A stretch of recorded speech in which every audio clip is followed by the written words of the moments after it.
All right, I'm going to start letting people in so we can get folks settled.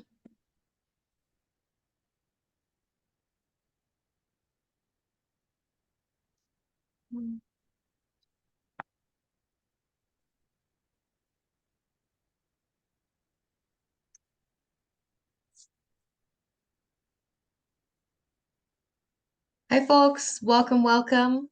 We are going to get started here very shortly, and we have a packed agenda with some really great speakers, all covering topics on keeping forests as forests, incentives for the North Carolina landowner. We have a lot of folks joining us tonight, and this presentation is being recorded, so if you do miss anything, you can always go back and rewatch what you missed. But in order to make sure we get all of the information that we want to get, I'm going to go ahead and already get us started. Before doing so, I do want to say that this meeting is in Zoom meeting format, and so that means that you do have the opportunity for your camera to be on. I do ask that you please have your microphone muted for the duration of this webinar, just so we give our presenters undivided attention and give them the whole floor as they're sharing on their expertise. Kicking us off, I'm going to stop sharing my screen so that Bob or Kurt can go ahead and start sharing your screen, and we can get started with talking about the present use value program.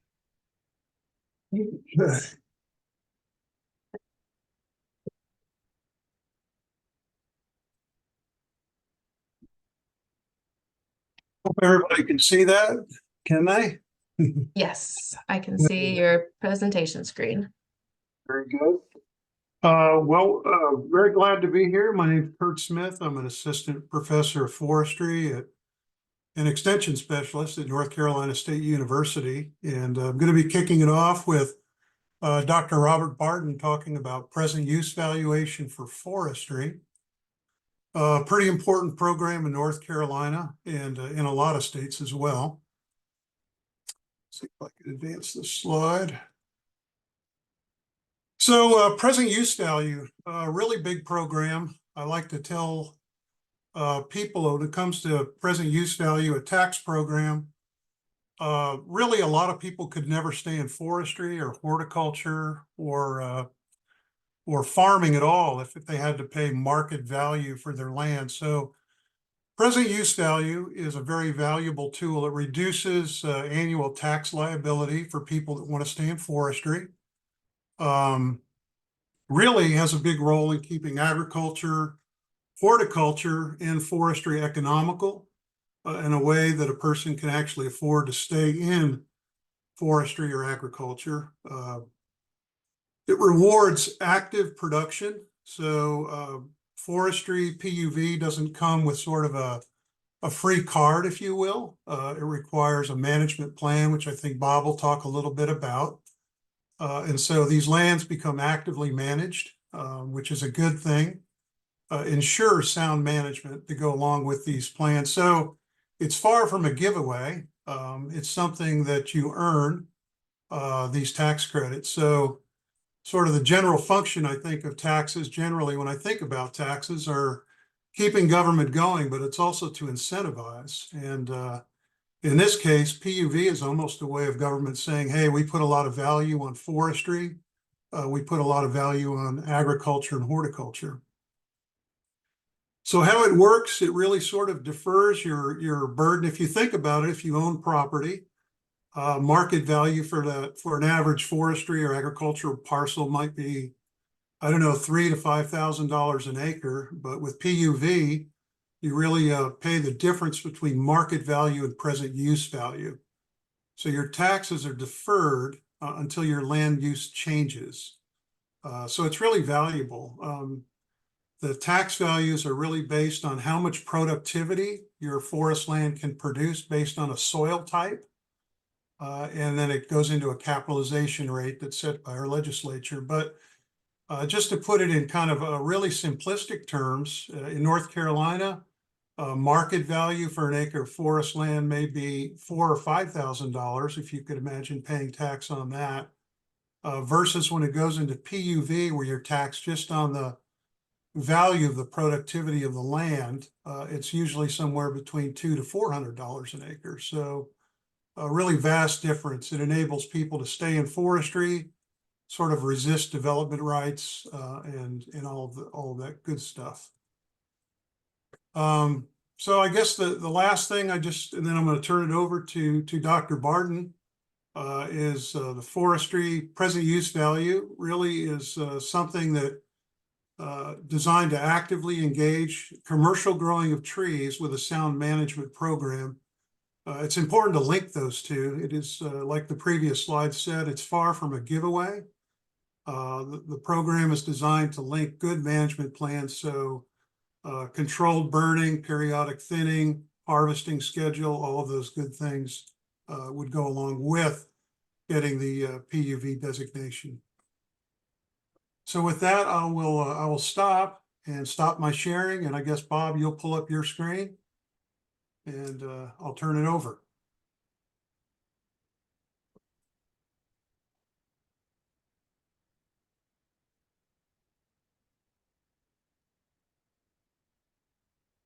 Hello, everybody. As Kurt said, I'm Bob Bardon. I'm the Associate Dean of Extension here in the College of Natural Resources, and I'm going to get into the requirements, what it takes to get into the present use value program, specifically here in North Carolina. States that offer these type programs have slightly different requirements. And so if you do not live here or own property here in North Carolina that you're interested in the present use value program, I recommend you reach out to your local cooperative extension service to check with them, or your state forestry agency often is very knowledgeable in this topic. And here in North Carolina, it's managed by our Department of Revenue. So in other states, you would have something similar that you could reach out to. For the present use value program, basically, it's really open to a lot of different types of ownerships.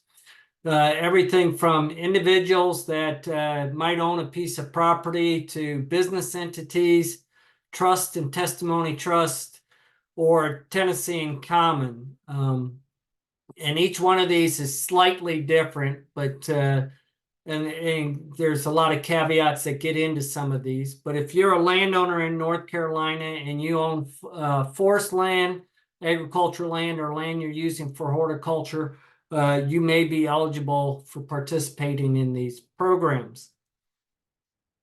From an ownership tenure standpoint, if you are interested in the program and you reside on your forest land, you may be eligible to immediately apply and qualify for the present use value program. If you do not reside on your property, then there's a 4-year requirement immediately preceding the date of application before you're eligible to apply. There are exceptions to that.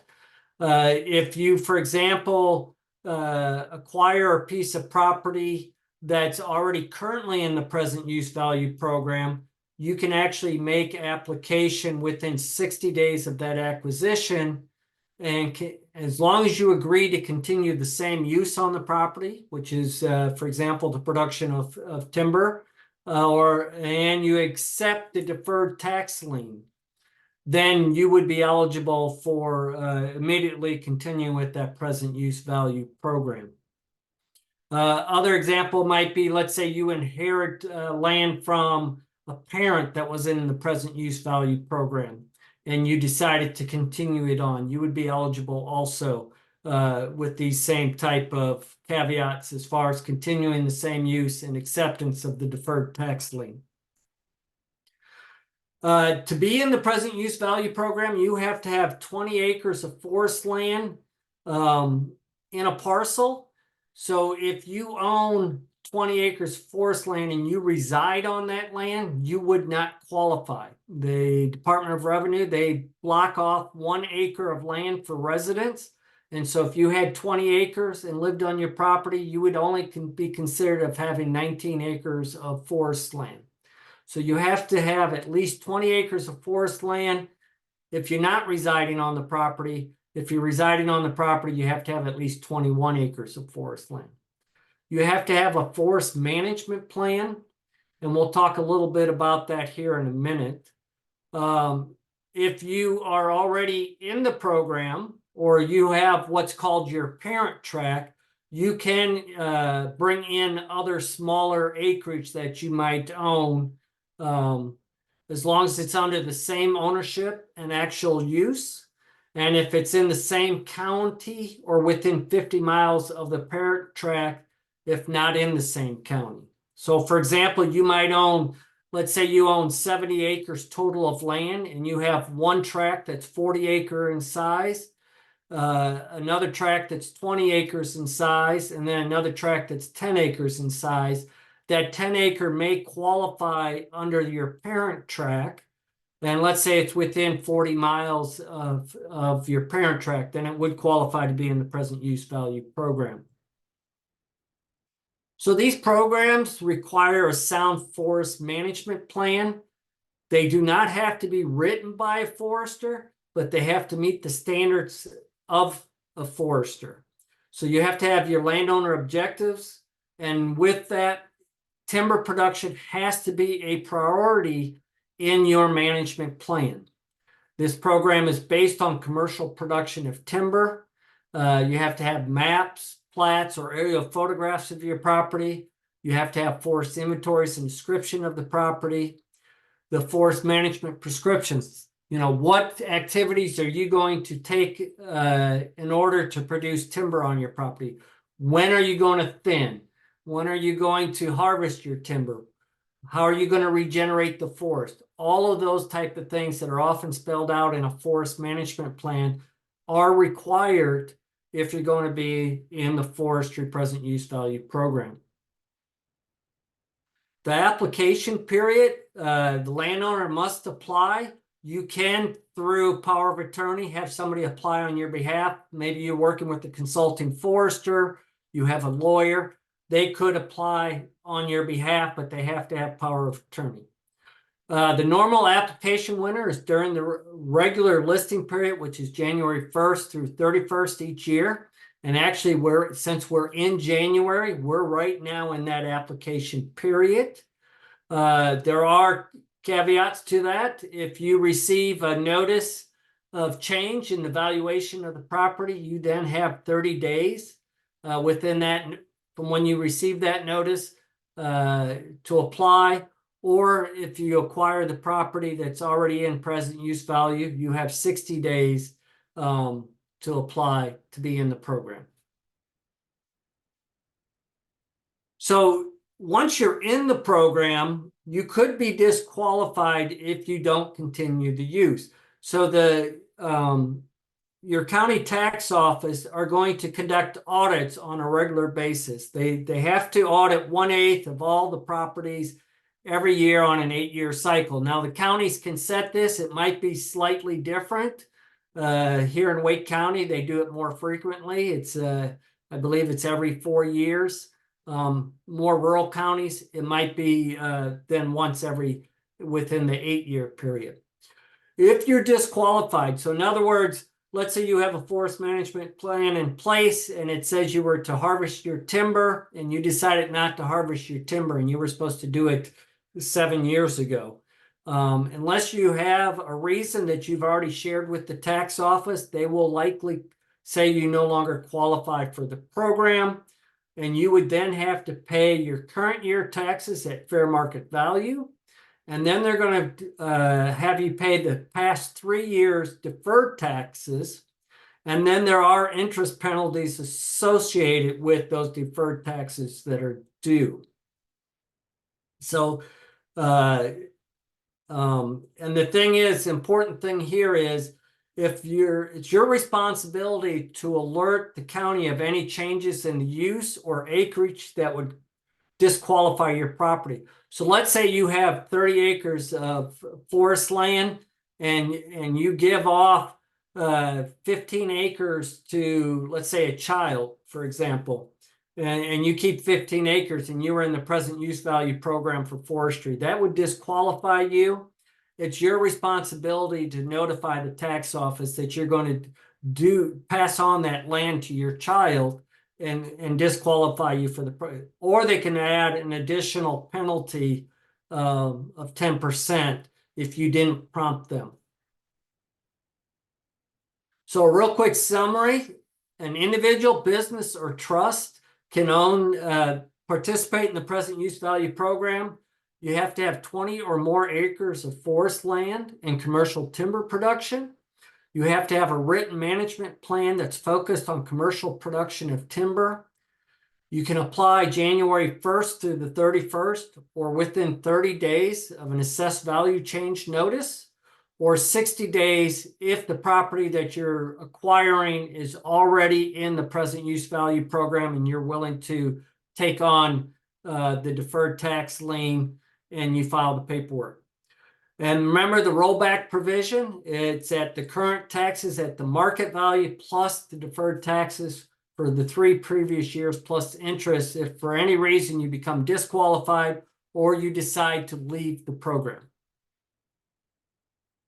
And with that, I'll stop sharing my screen. Great. Thank you, Kurt and Bob. And I forgot to mention before we started that as you have questions, please feel free to type them into the chat box and we'll be taking them and asking our presenters at the very end of all of the presentations. But as you have them, type them in. I'll put them to the side and make sure they don't get lost. We are continuing with the tax incentives theme. So John, if you want to go ahead and share your screen, perfect. I'm talking about the Wildlife Conservation Land Program. So I can see your screen. It looks good. And I'll kick it off to you, John. All right. Thank you very much. I'm John Isenhour, Wildlife Habitat Coordinator with the Wildlife Resources Commission. And just let me see here. Well, we'll keep going the way we're going. I'm going to talk this evening about the Wildlife Conservation Land Program, which is very similar to the present use value program. However, it does provide a tax deferment that promotes wildlife habitat and protection, management, enhancement of habitat and priority wildlife on private lands. So this law goes back to 2008 when it was ratified, and it just provided a special class of property that would be managed for wildlife, the public trust, natural resource of wildlife resources. And originally, the law had 2 classifications that would qualify. That was for tracts that were managed to protect a listed species, a North Carolina protected species, or one of the 7 priority habitats listed in the Wildlife Action Plan. But then in 2018, the law was amended to add a 3rd criterion called wildlife reserve land. And this land use type or land type had to do more with the human use of the property, whether that be for hunting, fishing, shooting, wildlife observation, or other wildlife activities. So instead of being tied so much to a species or a habitat type, wildlife reserve land, which we refer to as criterion 3, had to do more with the human use. And then in 2022, there were some additional changes to add some qualifications of land ownership to make WCLP more available and attractive to a larger group of landowners, and really allowed WCLP to match up closer with the present use value program.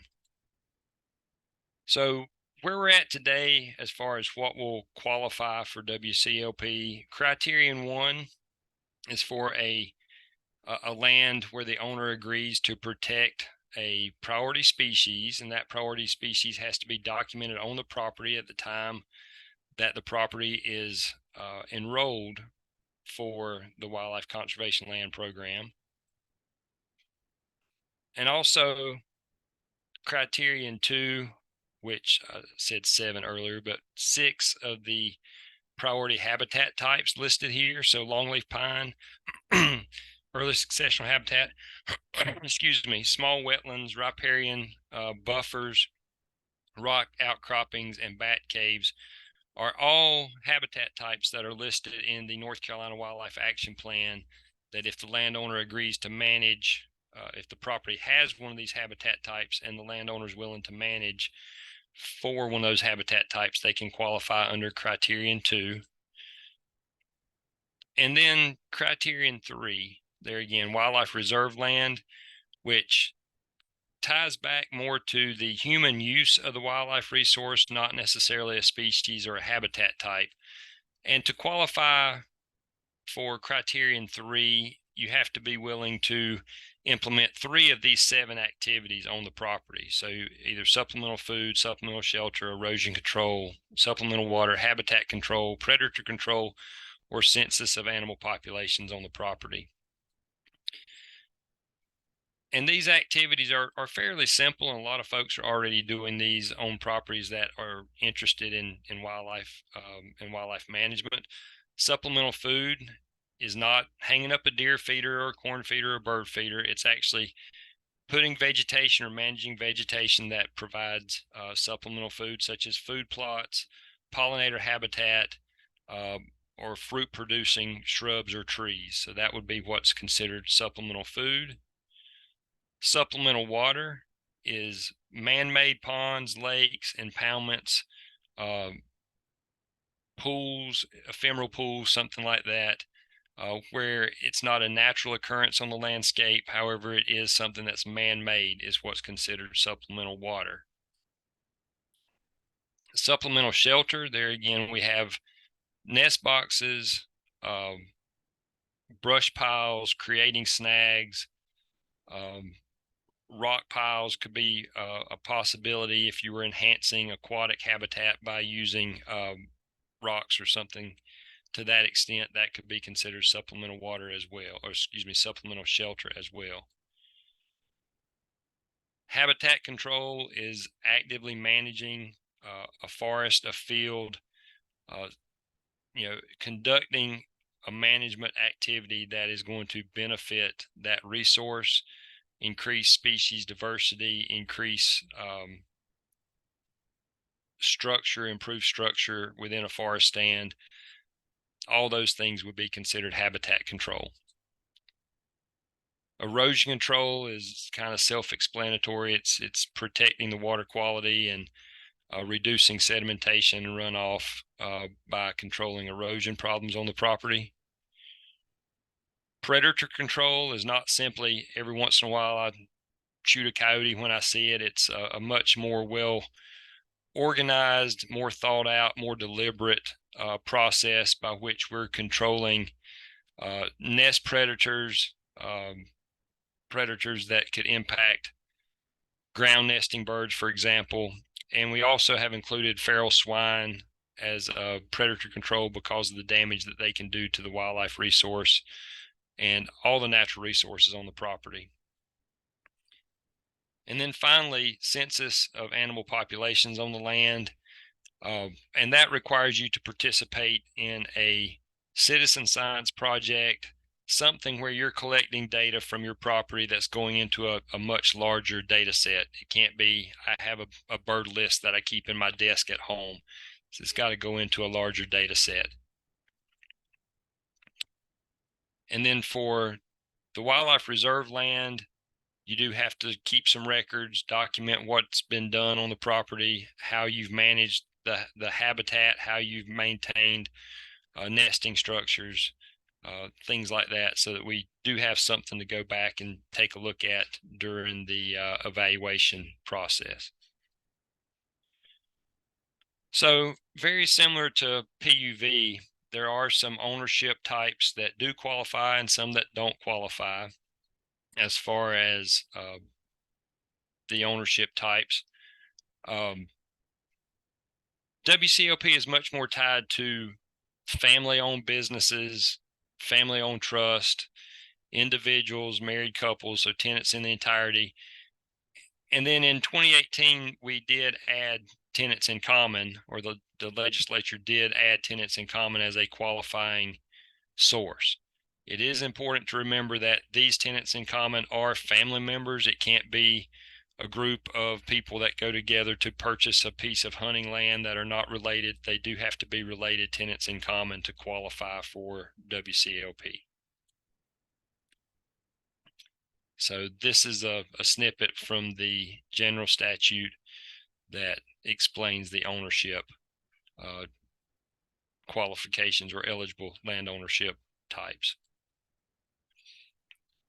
And again, I know this is a lot of text on a slide, but very similar to PUV in that you have to have owned the property for the previous 4 years unless it's your primary residence. If you had a tract of land already in WCLP and you buy a tract of land adjacent to that, that would qualify without waiting the 4-year minimum ownership tenure. If a family business and an individual, not trade ownership, but if ownership changes between family businesses or individuals, you can use both those ownerships to meet the 4-year minimum. The same thing if a member of an LLC or family trust owned a piece of property prior to that, that can be used in sum total to equal the 4-year minimum ownership. Very similar to PUV, you do have a 60-day window that if you buy a piece of property that is already in WCLP, you can roll that in within the 60-day window. If you inherit property from a relative or buy property from a relative, those ownerships can be added together to meet the 4-year minimum as well. So there are some ways that you don't have to have a true 4-year ownership tenure to qualify for WCLP. There again, very similar to forestry PUV, you do have to have 20 contiguous acres.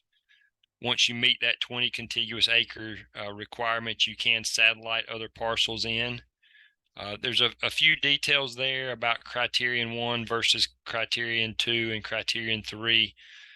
The main thing to remember is that there are opportunities to satellite in smaller tracts once you have that initial 20-acre minimum met. And then the acreage maximum for criterion 1, which would be the species and the habitat type, you can enroll a maximum of 200 acres per county. You can also enroll an additional 800 acres per county in criterion 3. So you could enroll up to 1,000 acres per county. That does go back to a single owner. So it is important to remember that Big Bird is a different landowner than Big Bird LLC or Big Bird Family Trust. So you have to think about not only meeting the minimum for exactly the way that that property is deeded, but also your maximums come into play based on how the land is deeded. So we get into situations where an LLC might be a little bit more complicated as far as minimums and maximums go.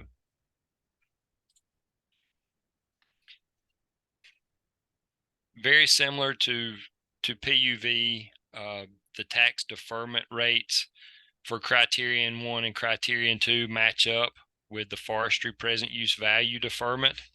Criterion 3 matches up with the agricultural present use value deferment. So as a general rule, forestry is often the lower tax valuation rate, whereas agriculture is usually a little bit higher, but that can vary from county to county depending on how they calculate those deferments.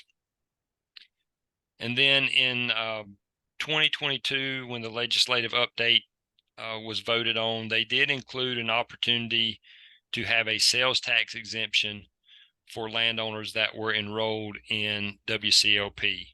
So you can go through the Department of Revenue, you can get a sales tax exempt number that would allow you to not pay sales tax on certain pieces of equipment, certain seeds, fertilizers, herbicides, things like that. So there is an additional benefit to enrolling in WCLP from a sales tax standpoint as well.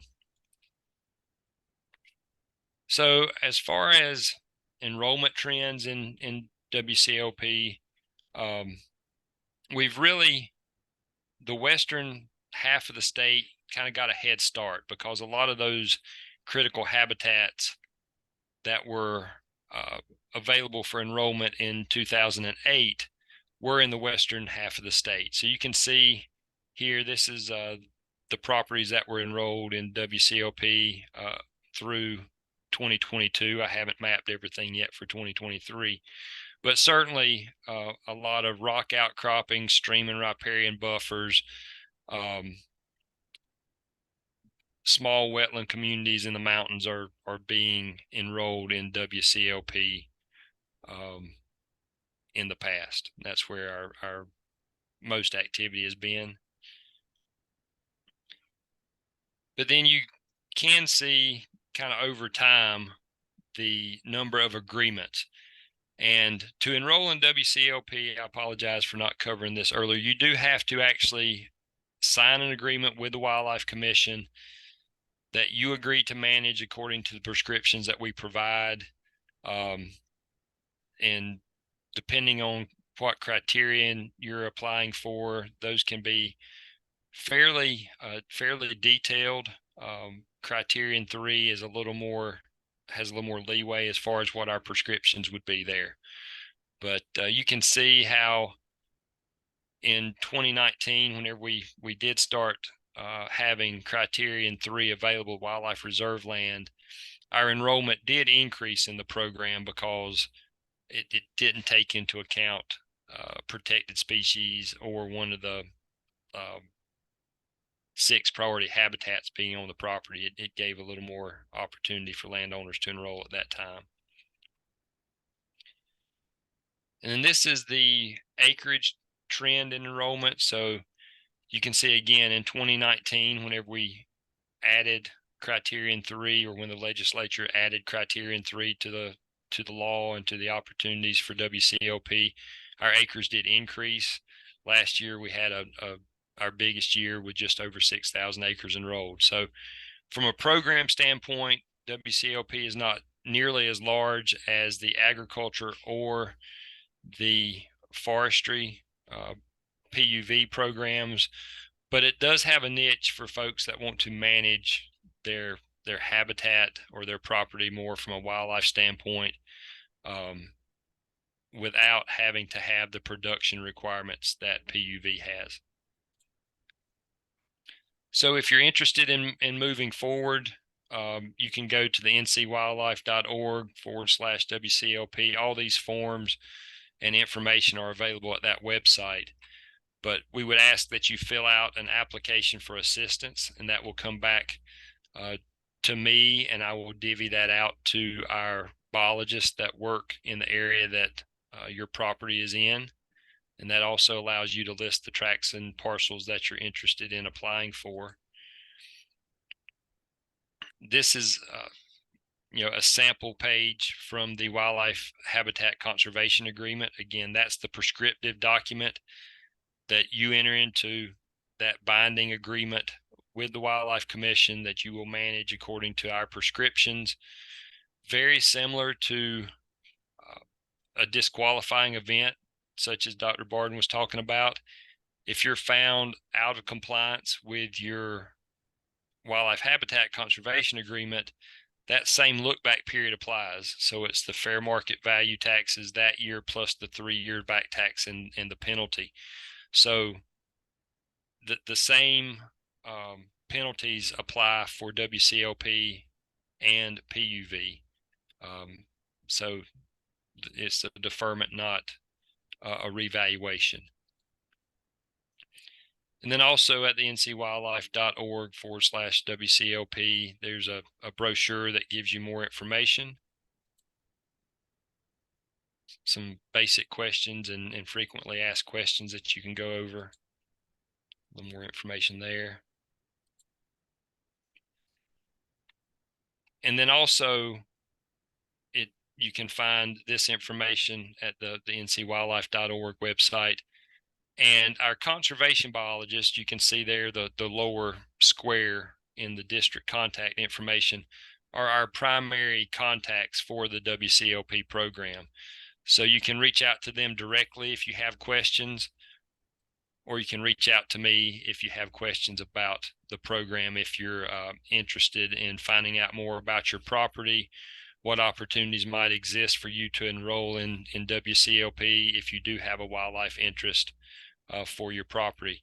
And it is worth noting that you can't stack a PUV program and a WCLP program. You have to pick which deferment program you would go into, because each program has a different objective. PUV is more production oriented, where WCLP is more habitat and wildlife oriented. And with that, I think I'm finished, Dakota, and I will stop sharing if that's all right with you. All right, sounds good. Thank you so much, John. And I've been seeing a lot of really, really great questions in the chat box. So thanks, folks. Definitely keep them coming. Up next, we're going to be talking about carbon with Aimee Tomcho with American Forest Foundation. So Aimee, perfect. You are ready to roll. Got your first slide. I see your presentation slide. And so I'll hand it off to you. Great. Thank you, Dakota. It's nice to be with everyone here tonight. My name is Aimee Tomcho. I am the Southern Forestry Manager for the American Forest Foundation. Tonight, I want to talk to you about our Family Forest Carbon Program. So carbon programs are a relatively new concept for landowners. So I want to talk a little bit about how they work first. Forest carbon programs allow landowners to access a market that sells the carbon sequestered and stored in their trees to companies.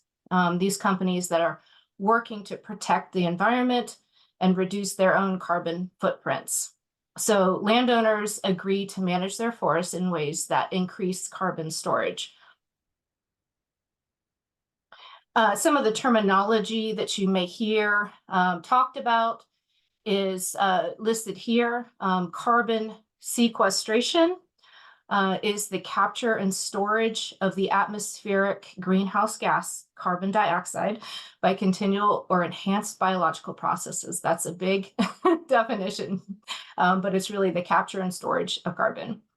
A carbon offset is the reduction or removal of emissions of those carbon dioxide or greenhouse gases. They're made to compensate for the emissions made elsewhere. So the offset is what the companies are looking for. A carbon credit is a tradable certificate or permit representing the right to emit a set amount of carbon dioxide or the equivalent amount of greenhouse gas.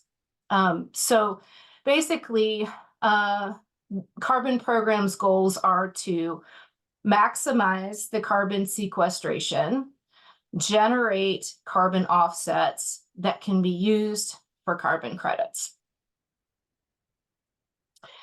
Here at American Forest Foundation, our mission has always been about supporting private forest owners. Some of you may be familiar with our organization because we are the parent organization of American Tree Farm System.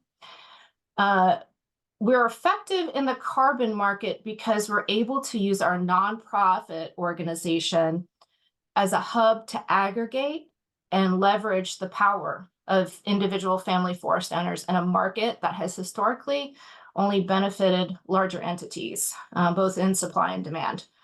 So because we understand forestry and forest landowners the way that we do, our offer is more than payment for carbon credits. It's really a profitable and affirming road to sustainable forest management. So forests offer one of the highest climate mitigation potential options available. Some of you may have seen some of these charts in the past. But they really indicate the power of forests in our fight against climate change. And within the climate mitigation potential of these forests, the highest carbon gains are found in the reforestation and natural forest management practices.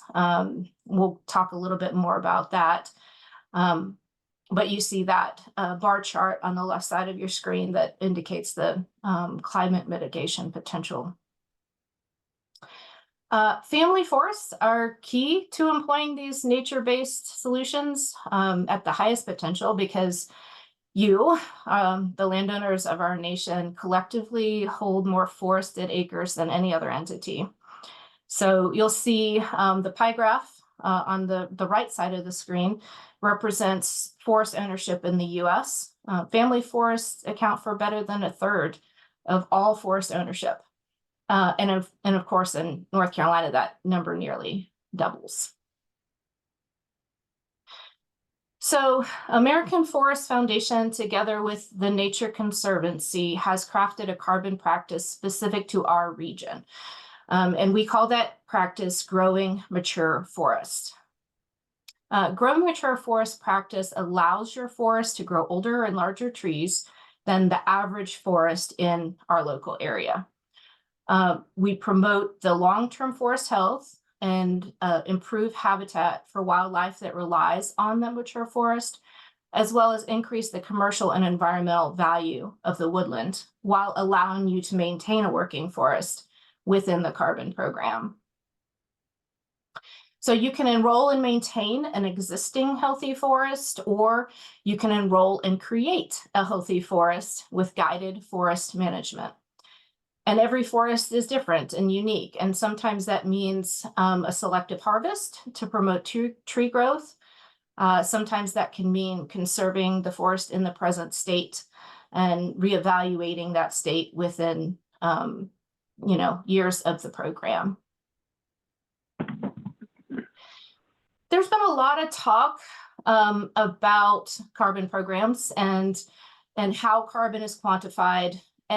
Along with it comes a lot of scrutiny, which I wanted to address so we could be on a level plane as far as understanding where the American Forest Foundation program sits within that. We really embraced those questions and that scrutiny to guide us to take a deeper dive into the verified and science-based calculations that come with a carbon program. Scrutiny always makes a better product. And what it made for us was being the first organization to employ what we call a dynamic baseline comparison tool. And I won't get too far into the science, but this type of comparison allows us to calculate the carbon benefit by comparing enrolled properties that are employing this improved forest management to properties outside of our program. So what it means is that we're able to show that our actions in our program, the Family Forest Carbon Program, are making a difference. They're generating additional carbon sequestration and therefore result in the highest carbon credit. And so, of course, if we can show the highest carbon credit with the most integrity and the most additionality, those carbon credits equal higher finance return for the landowner, because the businesses that are buying those offsets will pay a higher price for it. So it's really a win-win situation. Forests are going to grow with or without us, and they're doing a really great job at atmosphere decarbonization. But with our help, they can be healthier, and healthier forests sequester more carbon. If you're interested in digging more into the science, I encourage you to check out our website. There's also a webinar that Forest Steward Guild put on last year, I think in February, led by our Vice President of Carbon Origination, Christine Cadigan, that will tell you a lot more about the diagram that you're seeing here. But essentially, the take-home point is that light green piece between the two jagged bars in this line graph, that's the additional carbon that we can generate with the Family Forest Carbon Program. I just want to say, too, I'm particularly excited about the science this week, because just this week, a research paper published which you can find online, it's open access, named the Family Forest Carbon Program as the sole exemplar of high integrity natural climate solutions. And that was just made me feel great about the offer that we can offer to landowners. Really, it's a program designed to help catalyze the investment in and adoption of projects that will maximize nature's impact on climate change. So if you're curious about that, feel free to check out our website to read that article. So let's get into it. The eligibility requirements for growing mature forest that practice within the Family Forest Carbon Program involve owning at least 30 acres. In our case, it's of hardwood forest, upland hardwood forest. These forests must be naturally occurring. In other words, no plantations or orchards and that sort of thing. They must have a healthy stocking density. And so we require 4,000 board feet per acre. We'll help you determine if the density of your forest matches our criteria.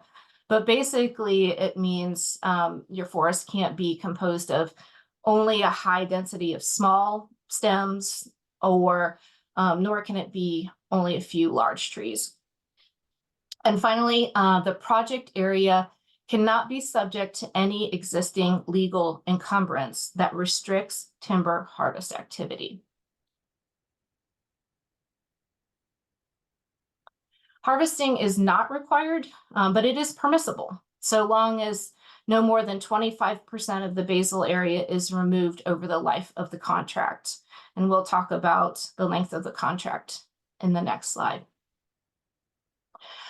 So the basal area can roughly be considered a volume measurement, but one that emphasizes the girth and the tree quality.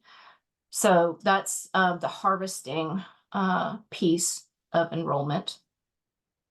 High grading is prohibited during the contract period. Some of you may have heard of high grading.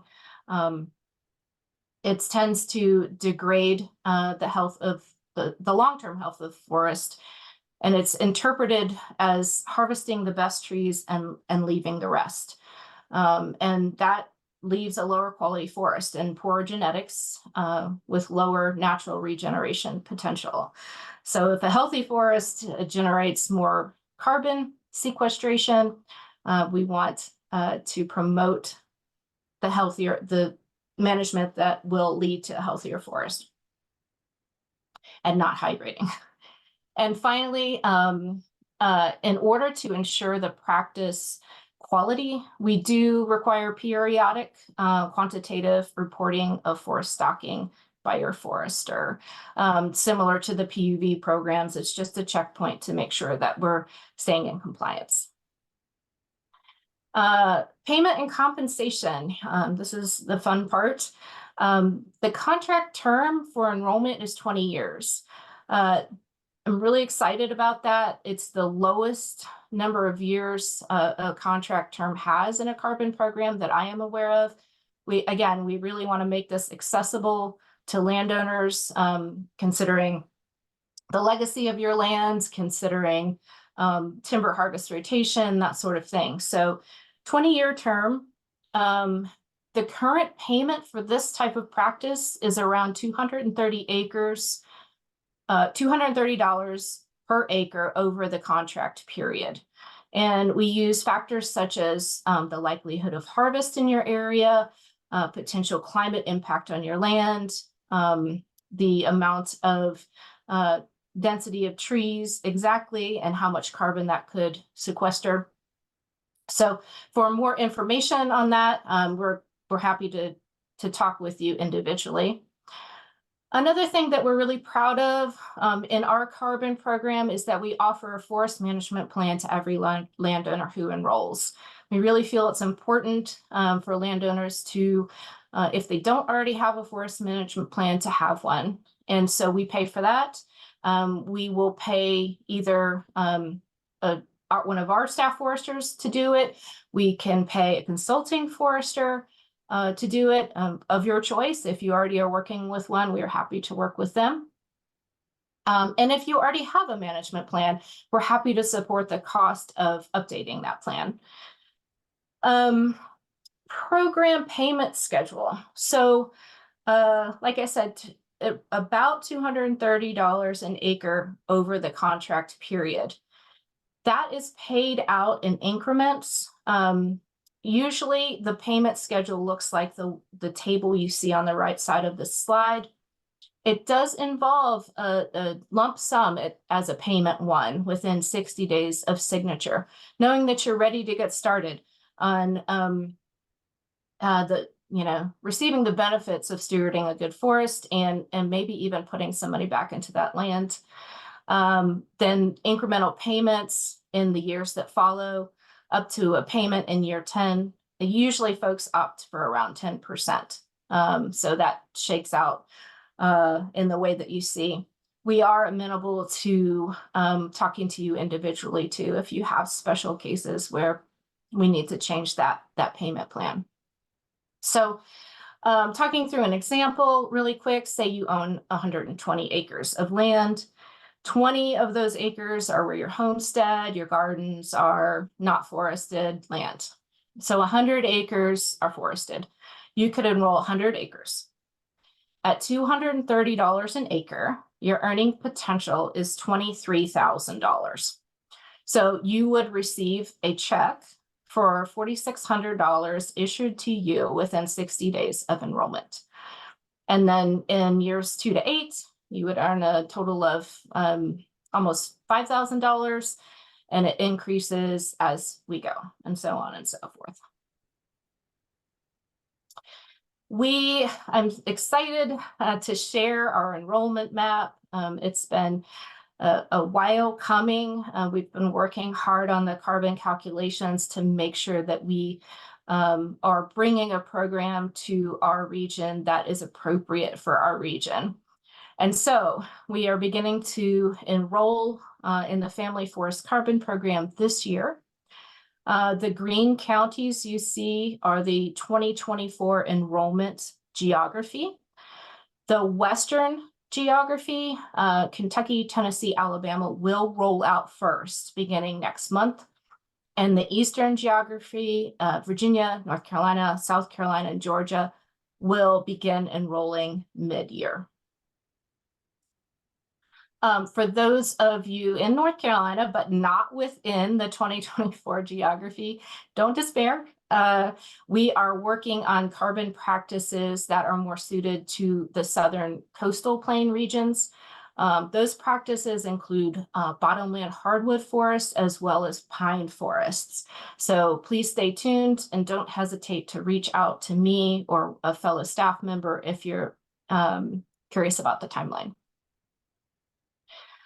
So the Family Forest Carbon Program is a product of both American Forest Foundation and the Nature Conservancy. And so there will be a Nature Conservancy forester located in the center of the 2024 enrollment geography, and that's that yellow county you see highlighted in the middle of this map.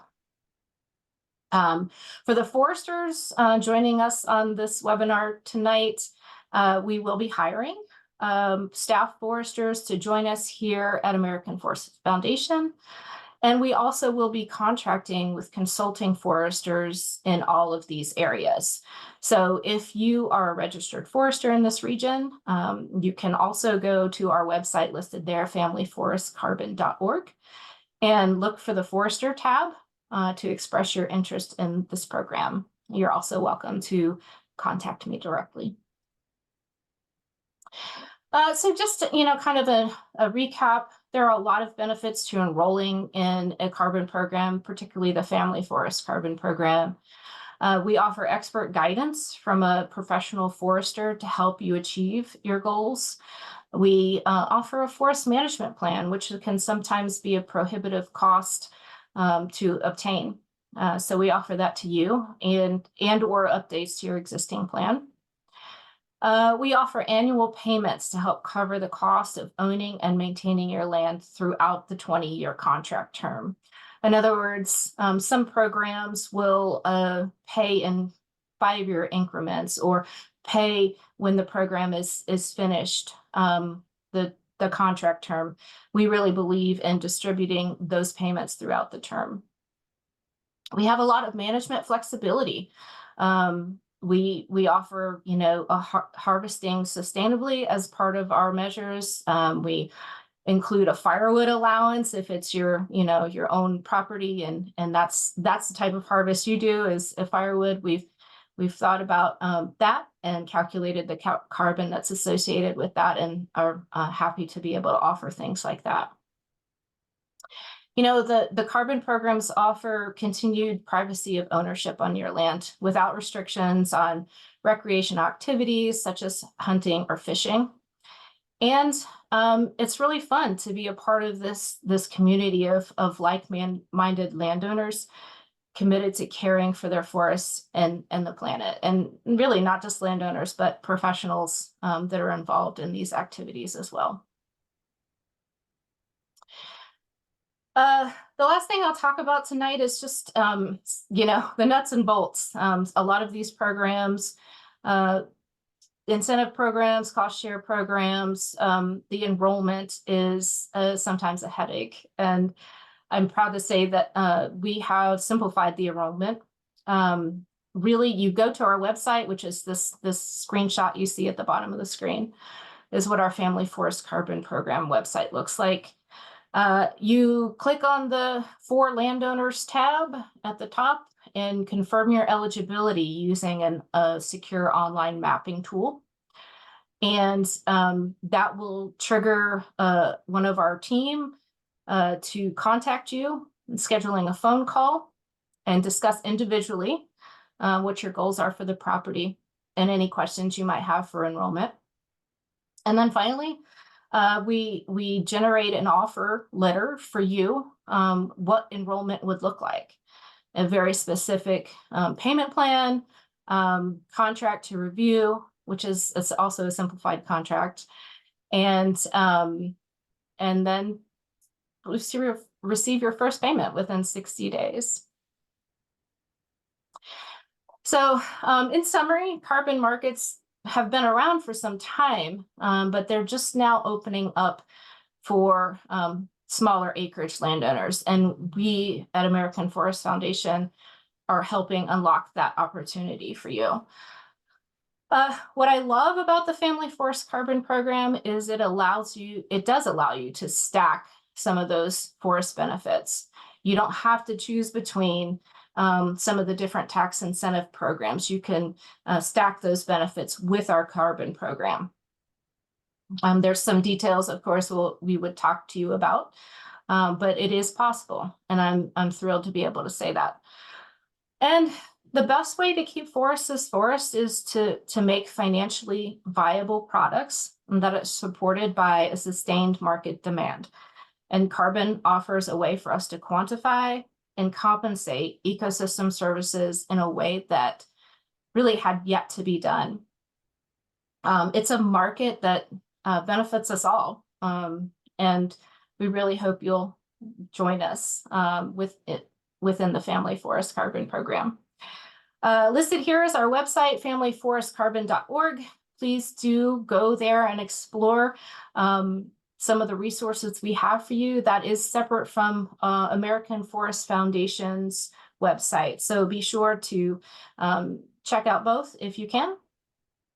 And for more information, and if you don't like the getting online, you can also call this number here, the 1-844 number, and I am always available to you as well.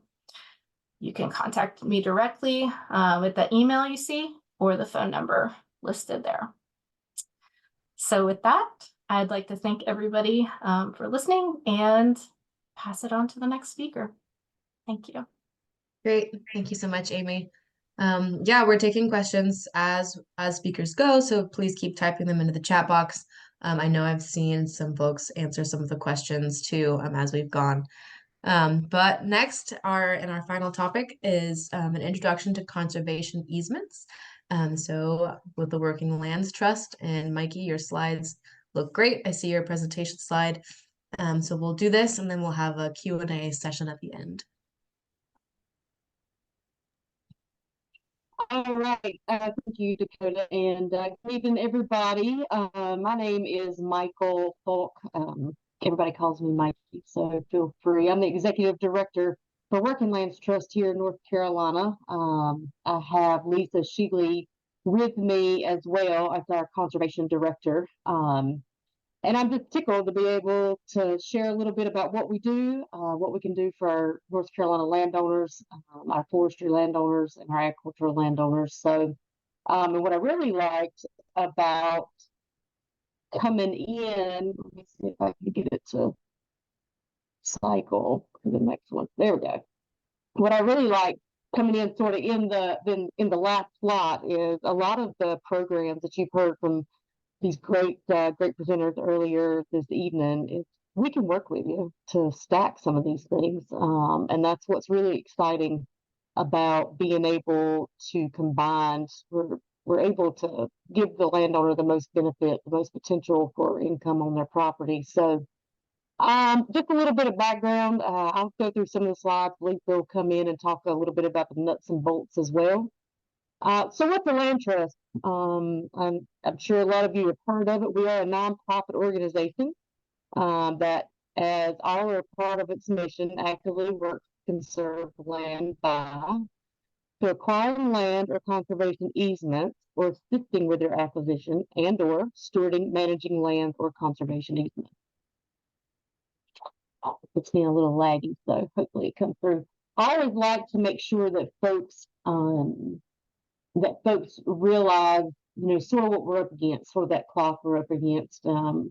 It's probably doesn't come as a surprise to any of y'all that we are losing agricultural and forestry ground at an alarming rate. In a report from the American Farmland Trust, North Carolina ranked second in the nation in potential agricultural land loss by 2040. If we continue on the trend that we're on, based on current development rates, we're looking to lose 1.1 million acres in North Carolina in the next 20 years, and that includes agricultural forestry as well. If we keep going, development increases, we could potentially lose up to 1.6 million, and those numbers are staggering. So, for what Working Lands Trust to help stem the tide of seeing this potential land loss. So Working Lands Trust, we are a 501c3 nonprofit, and we are dedicated to the conservation of North Carolina's farms and forage. I am really excited to be able to say that Working Lands Trust is a statewide land trust. Now, there are probably over 20 different land trusts in North Carolina. We are one that can work from the mountains to the coast, and we're the sole land trust that 100% dedicated to protecting our forests and our farms. So that's the only type of easement, type of landowners that we work with. So we're 100% dedicated to our working land. We were founded in 2013. This is a collaboration between the North Carolina Forestry Association, the Department of Agriculture, and community conservation leaders. It came from an increasing interest among farm and forest landowners in exploring the conservation options for working lands. Conservation easements has been around for a long time. In North Carolina, there was definitely a need. We saw the easements, and I'll go through this a little bit. There's all kinds of different easements that you can put on your property, but there was definitely a need for sort of a niche for working with our working lands landowners. So what do? We educate landowners about working lands conservation tools, programs, practices, secure land protection funding from public and private partners, and I'll be able to talk a little bit more about that. Work closely with landowners and funding agencies to achieve an aligned set of conservation outcomes through perpetual conservation agreements. And when I say perpetual, of course, that means long after I'm gone, long after all of us are gone. So develops a diverse slate of future conservation projects and funders that help fill our mission, enhance the economic and environmental well-being of the landowners and the communities we serve. So what have we done to date? So as I said, we are strictly looking at our forest and our farm landowners. From 2013 to this past year, we've conserved 31 properties in 13 counties. And that's a little over 17,500 acres. What do we have going on in the hopper? 2024 projects. We still have 18 current projects that we are working on in 10 different counties, totaling more than 4,000 acres. And what do we have hopefully on the horizon? We just submitted, and a couple of my other employees are on this call as well, so big kudos to them. But we submitted for this past cycle for easement applications 25 projects in 13 counties, over 11,000 acres worth of potential conservation protection. Small but mighty. That's what I like to say about working on it. So there's different type of easement types, and you may be familiar with different ones a little bit more than you are like an agricultural easement or what we focus on. Conservation easements in general provide landowners with access to financial and technical resources, including conservation funding. So landowners may be eligible for financial compensation for their easement, and that would be a purchase easement. That means that you would be compensated for the restrictions or the rights that would be distinguished with the conservation easement. With working lands trust, that is predominantly what we try to do. We try to get the landowner payment as much as possible for their easement. So tax benefit, conservation easements may provide landowners with certain tax advantages, like property, income, estate, etc., like a donated or bargain sale. So there are tax benefits that come from enrolling your property into a conservation easement, and also stewardship. So initial and ongoing assistance available to easement landowners. Let's see, cyclone. Well, Yeah, there we Mikey, maybe if you turn your video off, I mean, there was Okay. some lag in the sound. Yeah, that Okay. might work better. Let's do that. All right, so funding partners. So where do we go to help provide funding opportunities for our landowners with these type of easements? We work extremely close with the NCDA, so ADFT program, which is Agricultural Development and Farmland Preservation Trust Fund. This is all North Carolina based.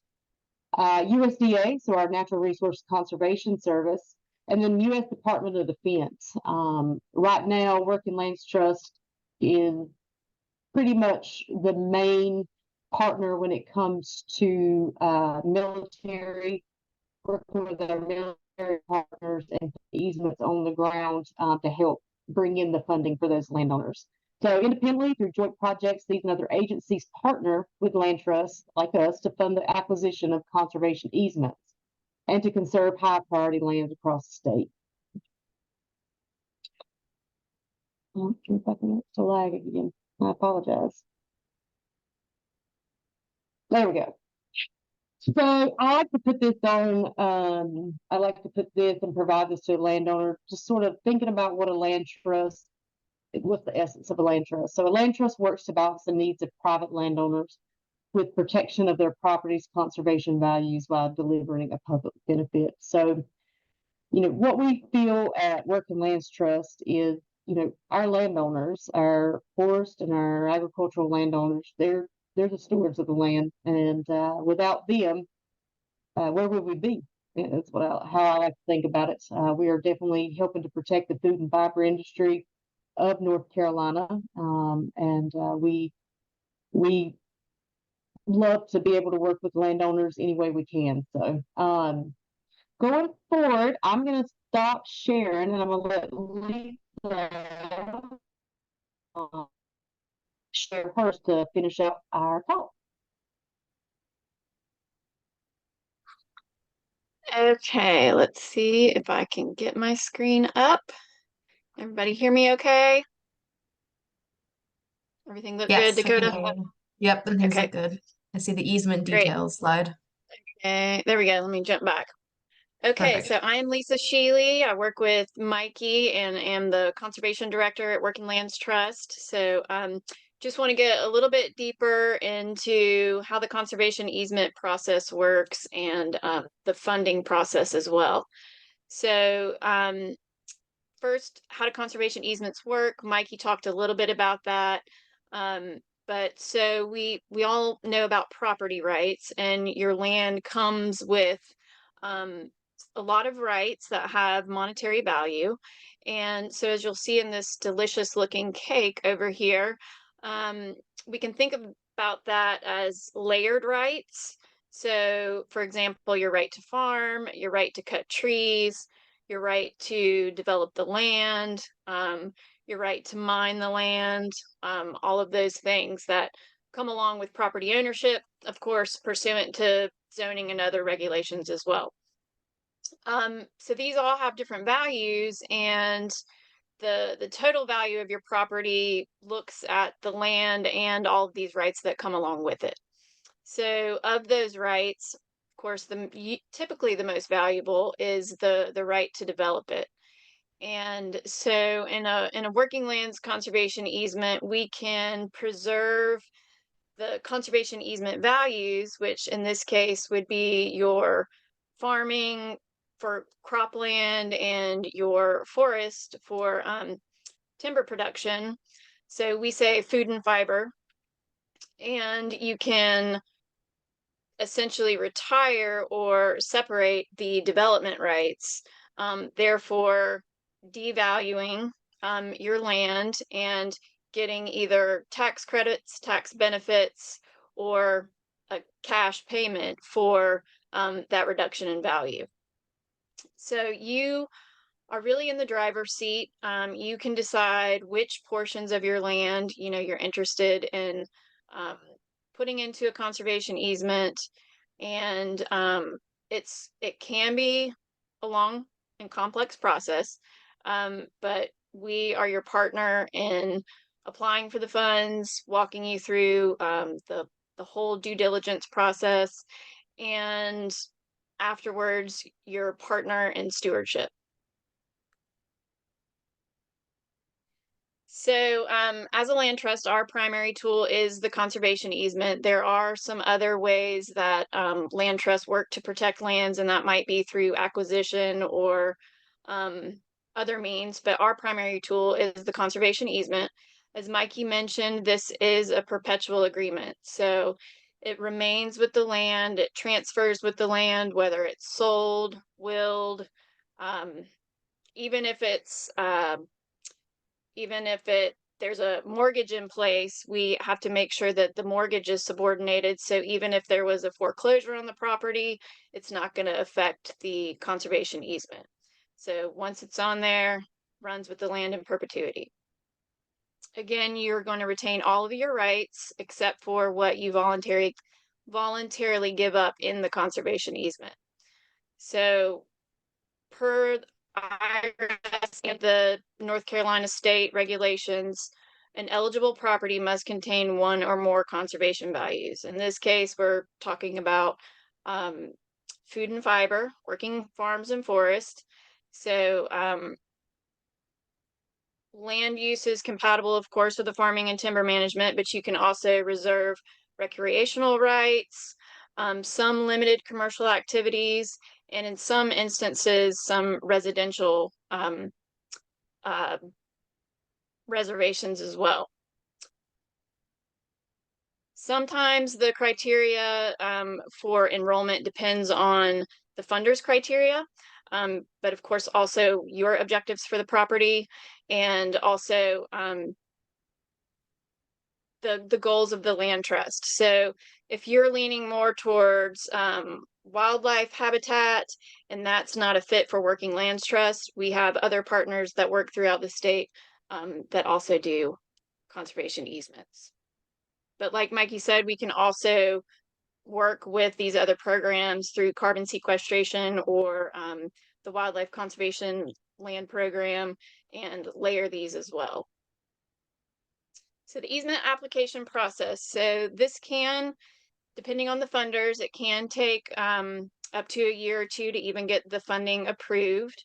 But we will work with you through the application process, determine if what your objectives are, which funding program they best fit, and also look at preliminary valuations with you.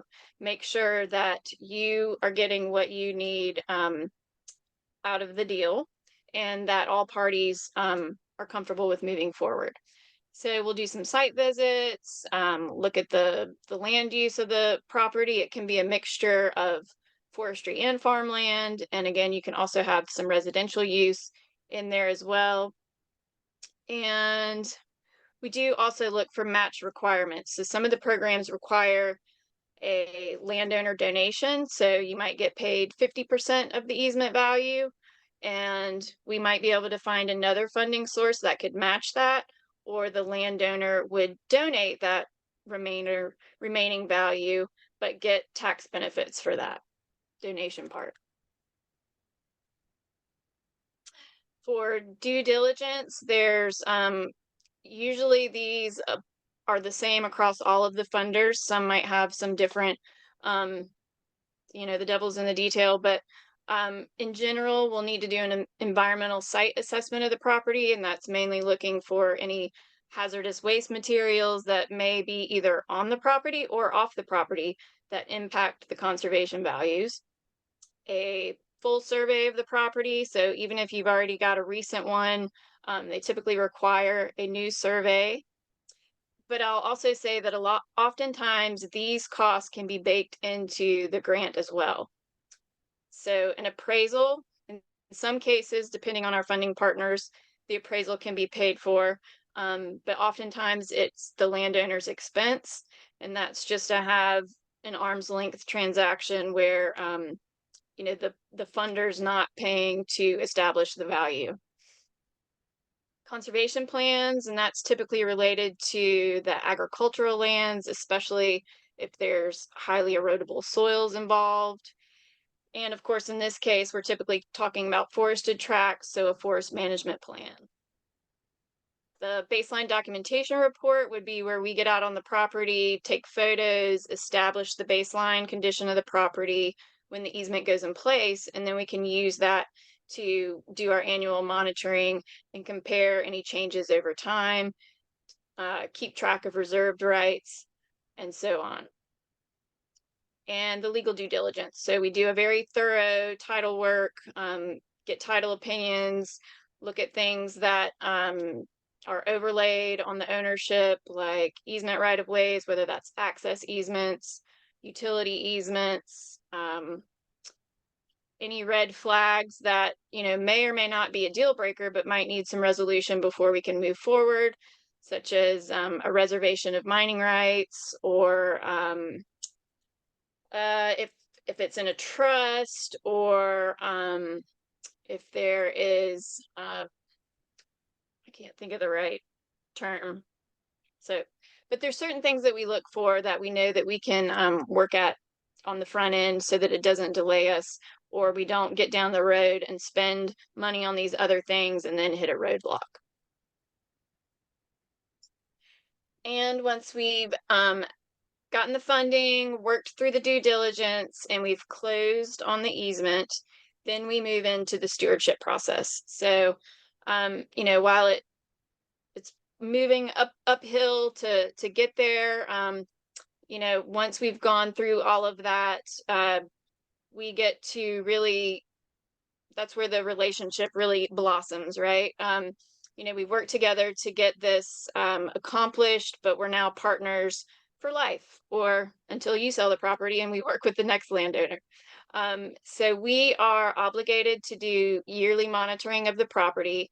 We're looking to make sure that those conservation values that we protected are still intact. So usually that's your farmland or your forest. And take new photos, just go through a monitoring checklist, especially if there were certain rights reserved or exercised throughout the year. And in some cases, with some of our funding partners, they may need to join us for some of those visits with the Department of Agriculture, where we receive most of our funding from currently on our projects. They tend to want to visit the property once every 3 years. Some of the federal partners once every 5 years, so they might be coming along with us occasionally. And of course, a chance to discuss any concerns that you have. We can, look if you're having any management concerns, talk about cost share options, or put you in touch with other resources if you have any issues on the property. And then I'm going to pass the mic back to Mikey to just wrap us up. But yeah, we just really look forward to talking with anybody who might be interested and answer any questions. So I'll let Mikey close this out, and then she's got our contact information at the end. Yeah, thanks, Lisa. So we always ask, how can you help? And Lisa, you can wait and put that next slide for me. But the biggest thing is, as a nonprofit, you can help by support Conservative North Carolina's agricultural legacy by becoming a donor. We always look for folks who support our mission, who want to see North Carolina's agriculture and forestry heritage stay in place. And then consider placing your farm or your forest in a working lands easement. We're here to help you. We're here to help you find any kind of options that we can help maximize the income or the benefits that come from a lot of these programs and how we put them together. And also tell a friend, spread the word. We are, like I said, we're the only land trust dedicated to protecting our forests and farms. And we would love for you to spread the word or let folks know about it. So you can put that next one, Lisa.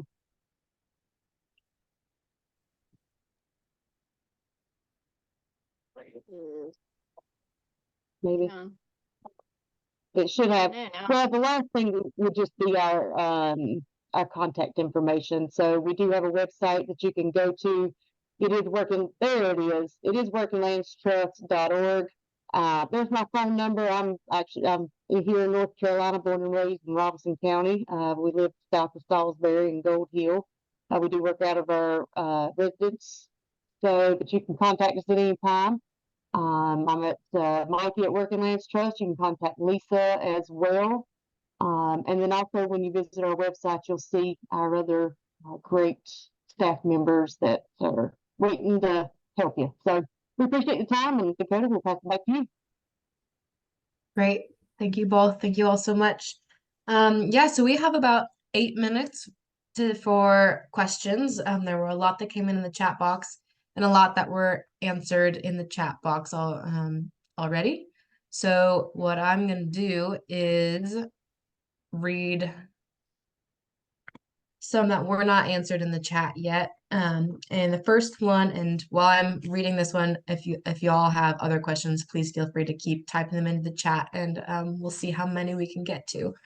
But one of the first ones that was not answered yet was, can you be enrolled in Conservation Stewardship Program, CSP, and the Family Forest Carbon Program concurrently? Yes, I think that's for me. Should be. The CSP typically supports working lands, and you can have income from those working lands by other means. So as long as the management plan and the acreage number match our program, yes. And I would double check that with your NRCS rep, but we've specifically created a program that should be able to stack with programs like CSP. Great. Another question that came in was about the carbon credits program. How long do I have to have my trees planted before enrolling in the carbon credits program? We at this time are enrolling existing forests, so mature hardwood forest and not planted stands. And if, you know, your family from generations ago created a forest that's several decades old, that could qualify. But in general, we're enrolling existing forest land at this time, not planted. Okay, and then there's one more that I've seen. So keep them coming, y'all. When switching from PUV to WCLP, so that's the timber focused one to the wildlife focused one, do you have to have ownership of the land for 4 years if the previous owners had a PUV that you assumed at purchase?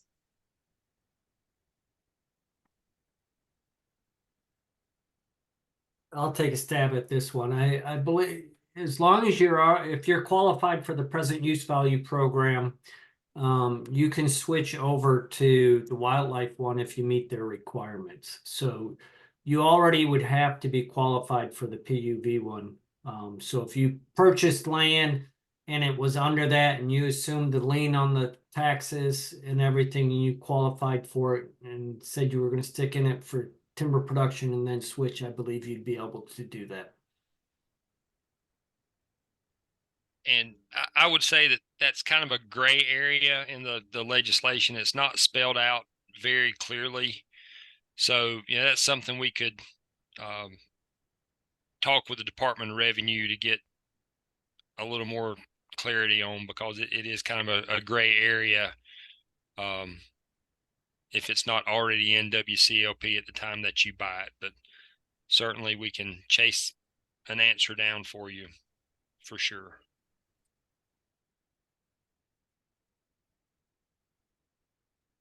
Great, thank you. Next question is, how much acreage is required for the Working Lands Trust Conservation Easement Program? I'll take a stab at it, and Lisa can correct me if I say anything wrong. But for us, our requirement is it coincides with ADFP requirements. So you can have as little as, I think it's 20 acres for forest. I think that's correct. Lisa can give me a nod, but we need a minimum of 20 acres. And then you can have a mix of acres as well. So let's say you got piece of forest and you do have maybe some row crops in there too as a farm. That usually around 15 acres altogether. We can usually put it in like that. Yeah, I'll just add that they follow the PUV criteria for ag forestry and horticulture. And then so that's just because it's tied into their funding program as well. If we were to look at other funding programs, there might be different criteria. Or if it was a fully donated easement and you were just taking tax benefits for it, we could, you know, talk about different lower than those acreages as well. I'm not sure. I think the smallest we hold to date might be around 30 acres, but and they go up through our largest one, I believe, is 15 or 1600. No, 15 or 1600. We've got a couple of couple over the 1,000 acres as well.